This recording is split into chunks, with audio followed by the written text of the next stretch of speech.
we'll start with this. Well, Lineal Boxing Champions posted this graphic by way of their Instagram account. It features 2 of the 4 bantamweight champions. Denmark's own Dina Thorslund, WBO bantamweight champion, and Mexico's own Yulihan Luna, reigning WBC bantamweight champion. And essentially what Lineal Boxing Champions is doing is calling for consolidation, calling for a fight between champions. I'm not against it. I myself want to see these 2 world-class fighters lock horns. To that, T. Madsen, who handles the career of Dina Thorslund, he stated, "Our promise is we do all to make a big fight, but Yulihan Luna don't want it, and looks like Matchroom trying to keep Dina away from all of their fighters. Jamie Mitchell and her smart-ass talking shit coach, defo shitting themselves. We have sent offers to the Mexicans many times. No interest from their side. The same with Jamie Mitchell and her smart-ass coach. They don't want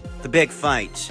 And you hear a lot of this talk. This is only one side of the story, the Dina Thorslund side of the story. If they sent an offer out to Jamie Mitchell, it all depends when that offer was sent out. Was it sent out before or after Jamie beat Shannon Courtenay? Because if it was after, well, Jamie's not available. If they sent Jamie an offer after Jamie beat Shannon and became WBA champion, Jamie's booked. Jamie's off the market. There's supposed to be a rematch between her and Shannon at some point next year. Currently, Shannon is rehabilitating that injured leg, and she hopes to fight Jamie for a second time next year.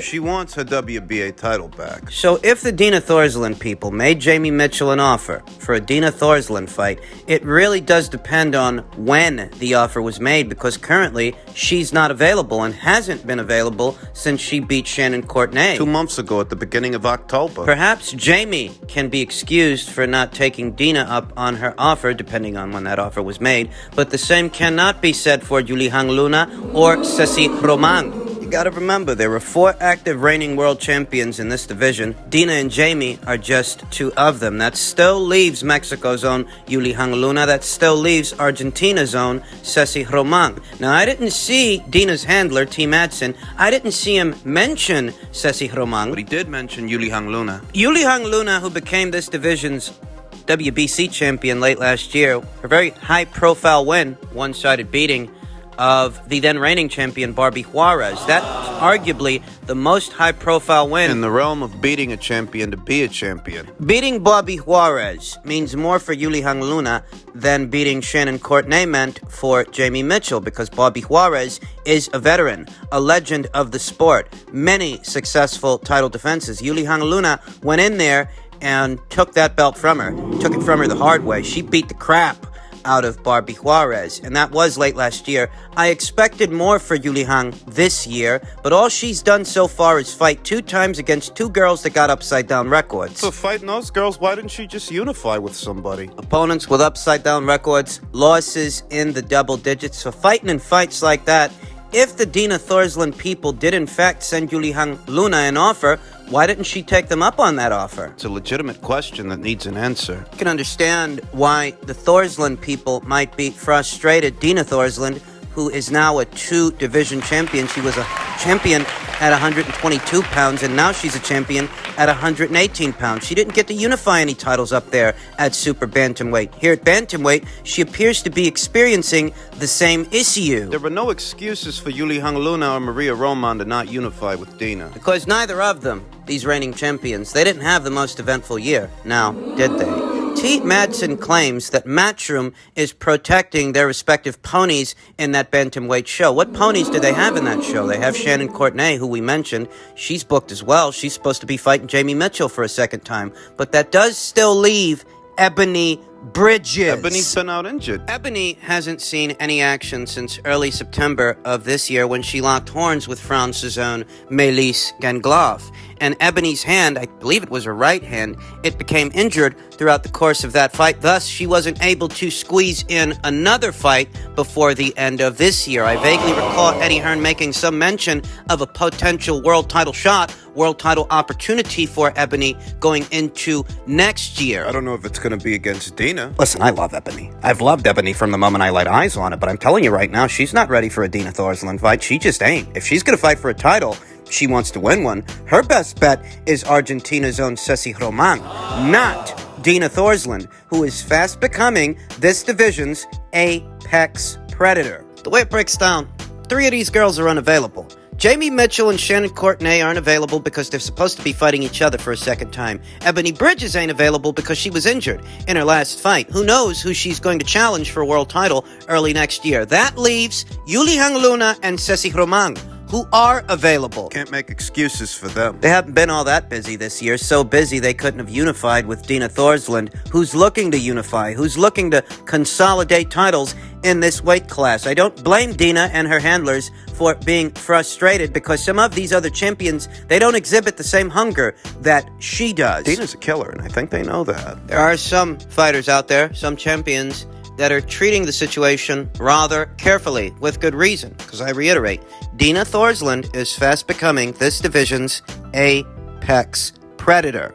Elsewhere in the boxing cosmos, about 2 days ago, news broke that Yordenis Ugas versus Eimantas Stanionis is set to go. Per an article from ESPN, Yordenis Ugas hoped to unify the 147-pound titles with Errol Spence Jr. in his next fight, but he's getting another tough challenge instead. Ugas, who's coming off a victory over Manny Pacquiao, and Eimantas Stanionis agreed to a deal Wednesday to avoid a scheduled purse bid following The following day, in which the rights to the fight would be auctioned off. The welterweight title bout, which will be promoted by the PBC, is slated for springtime in the United States, a source told ESPN. The source said there's no set date or location yet. WBA President Gilberto Mendoza ordered the bout despite Ugas' appeal to instead compete with Spence, the unified champion, in the spring. Ugas, ESPN's number 3 welterweight, retained his title with a unanimous decision win over Manny Pacquiao in August. The future Hall of Famer announced his retirement afterward.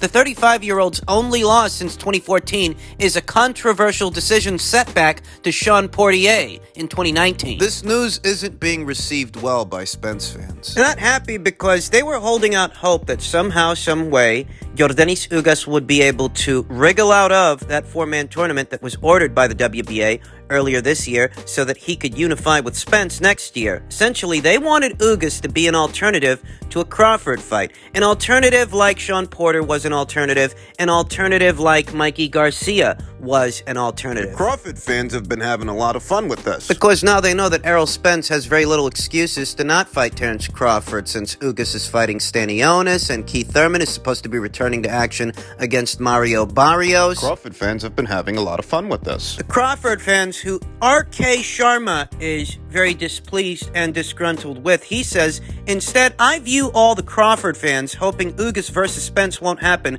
as the real terrified ones. They want him now off the eye injury and the layoff. They know 100% Errol is different. No, he isn't. I've been picking Terence Crawford to knock out Errol Spence Jr. since before the eye injury this year and before the car accident late 2019. I've been picking Terence Crawford to beat Errol Spence Jr. for as long as that fight has been a talking point. Thus, this narrative from RK Sharma falls by the wayside, like many narratives associated with that particular fighter. So if the timing's bothering you... Well, if that's bothering you, RK Sharma, then perhaps Errol Spence Jr. should have gotten the fight done sooner rather than later. Perhaps he shouldn't have prioritized a Mikey Garcia fight or a Sean Porter fight over a Terence Crawford fight, since none of us are getting any younger. Perhaps he shouldn't have gotten behind the wheel under the influence, flipping that Ferrari.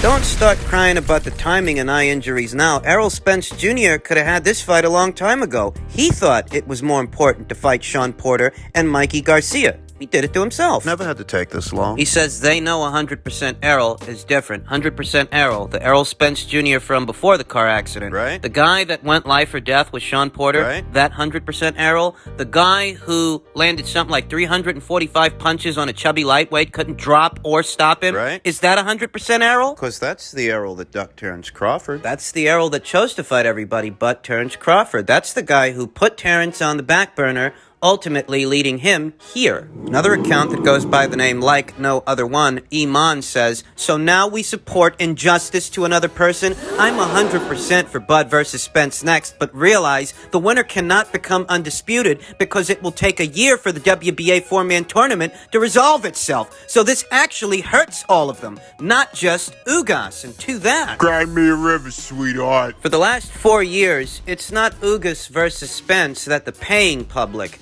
has been clamoring for. So spare me your violin solo plight of Yordenis Ugas. Unfortunately, Ugas is a champion with mandatories to satisfy. They didn't petition to unify with Spence until a day after the order came down. Literally, quite literally making them a day late and a dollar short. You can't wait until after the WBA orders you to fight somebody to petition for an exemption, to the mandatory so that you can go unify with a guy who hasn't been medically cleared to fight? No injustice the way this guy says it is. It just isn't. At the time that Yordenis Ugas petitioned the WBA to allow him an exemption to go unify with Errol Spence at some point next year, Errol Spence Jr. wasn't even medically cleared to fight. So why would that get priority over a mandatory? It wouldn't. And it didn't. What these guys are afraid of is that Errol Spence Jr. won't have anywhere to run, anywhere to hide from Terrence Crawford anymore. What these guys are afraid of is that in the course of participating in that four-man tournament, Ugas, he might lose that WBA title. If he doesn't lose it to Stanionis in his next fight, he might lose it to Radzav Butaev, because he's got to fight him afterwards. But that doesn't make this an injustice. Far from it. You can hardly accuse the WBA of being unfair to Yordenis Ugas when it was that same WBA that put that title in his hands after stripping Manny Pacquiao of it. If not for them, this guy don't get to call himself a full-fledged world champion. Oh, you think they should have allowed him a voluntary first? Well, here's a newsflash for you. They did. Originally, Ugas wasn't supposed to be fighting Manny Pacquiao. We all know that. You're supposed to be fighting Fabian Maidana on the undercard. On the undercard of Spence versus Pacquiao, that was up until Errol Spence Jr. got injured and Yordenis Ugas volunteered to stand in his place. So whether you're talking about the Fabian Maidana fight that never happened or the Pacquiao fight that did, that was a voluntary title defense. Yordenis Ugas was, in fact, allowed a voluntary by the WBA because neither of those fights were ordered. Neither the Fabian Maidana fight or the Manny Pacquiao fight. Manny Pacquiao was not his mandatory challenger, and he wasn't under orders to fight him. Up until a few weeks before the fight, Manny was supposed to be fighting someone else. So spare me your narratives and sob stories. He's just mad that Errol Spence Jr. is running out of excuses. You're just mad that Errol Spence Jr. is running out of alternative opponents, alternatives to Terrence Crawford. You're just mad that Errol is running out of narratives to spew for you to latch onto. Before the issue supposedly was that Terrence was on the wrong side of the street. Well, he's not on that side of the street anymore. He's a network and promotional free agent. You're the A-side, so make him an offer, Mr. A-side. What are you waiting for? Anyone you see that isn't welcoming this news with open arms is likely someone who is holding out hope that Errol would have more excuses do not fight Terrence Crawford. That's all that is. There aren't very many roadblocks left to hide behind, Errol. Finally, in featherweight news, per tweet from Dan Raphael, as the WBA continues its title reduction plans, it has asked featherweight titleist Leo Santa Cruz to notify it about his plans since he has not defended at 126 pounds in nearly 3 years. I have obtained the letter sent to Leo Santa Cruz, who has until Monday to answer. Letter reads, Dear champion, we've noted that you defended your featherweight title in February the 16th of 2019, and we would like to ask about your current status in boxing. Specifically, if you plan to continue fighting in the featherweight division. It is of the utmost importance for us to know your future boxing plans, because it has been more than 2.5 years since your last title defense. In light of the above, we would like to have your decision by Monday, December the 13th, 2021.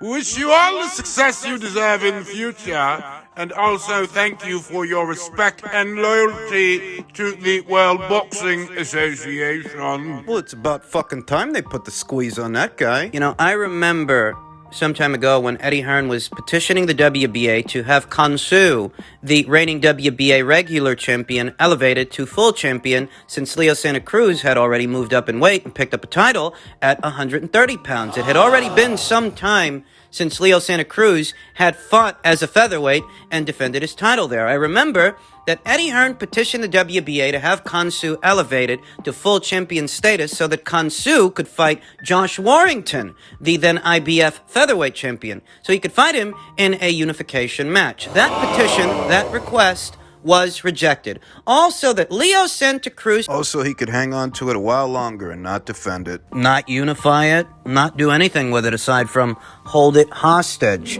Fighters like Leo Santa Cruz, fighters like Gary Russell Jr., who hasn't fought in close to 2 years. Fighters like these fighters, champions, quote unquote, like these champions, are the reason that many people categorize the PBC and Al Heyman as a cancer to boxing. The way they do business comes at a great detriment to the sport itself because you got two champions, you got two prize stallions in this division whose reigns are parallel to each other, and you don't make a fight between them. You don't let them unify with anybody else's champions. Remember, Gary Russell was offered a Josh Warrington fight. We talked about that in my previous video. In Gary Russell Jr.'s own words, the offer, the $1 million offer to unify, was beneath him. Also that he could spend this entire year doing absolutely nothing. Holding that green belt hostage. Neither Gary Russell Jr. or Leo Santa Cruz are doing anything to bring action, excitement, and attention to this weight class, to this division, not even by fighting each other, which ideally should be a simple enough situation to sort out since they are technically stablemates. They fight under the same banner on some of the same platforms. They won't fight anybody else, and they won't fight each other. These guys are a cancer to boxing. That's what they are. It's been a year since Leo Santa Cruz was knocked out by Gervonta Davis up there at super featherweight. It's been a year since that happened. So why's he been allowed to hang on to this title for so long? Why indeed?